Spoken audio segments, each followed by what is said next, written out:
Welcome back guys. तो कैसे हो? देखो, मैं नई खरीदी जो नया सामान ऐड किया है उसकी मैं कल खरीदी करके लेके आया हूँ गाइस। तो देखिए, अभी क्या कि 2-3 दिन में मैं 2 बार चला गया गाइस। अभी थोड़ी गिराकी थोड़ी सही चल रही तो माल कट हो जाता ना गाइस, तो इसलिए मैं कुछ देखो नए प्रोडक्ट मैंने ऐड करे हैं, आपको मैं दिखा रहा हूँ। इस प्रकार से मैंने कुछ नए प्रोडक्ट भी ऐड करे हैं। ये लिफाफे वगैरह, ये चाकू वगैरह, ये जो चीज़ें ये सारी नई है गाइस। तो आप देख सकते हो इस प्रकार से मैंने जो है नई खरीदी आज की है। 2 दिन में 3 बार इंदौर जाना हो गया गाइस।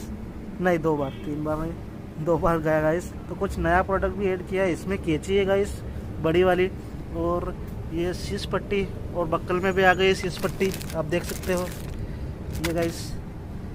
और कुछ इस प्रकार से मैंने कुछ नया नया आइटम ऐड किया है गाइस। तो इस वीडियो जो देख रहे हो गाइस, जो नए हैं वो बिल्कुल लाइक और सब्सक्राइब करें गाइस, और हमारी छोटी सी यूट्यूब फैमिली को बढ़ाते रहें गाइस। ठीक गाइस, मिलते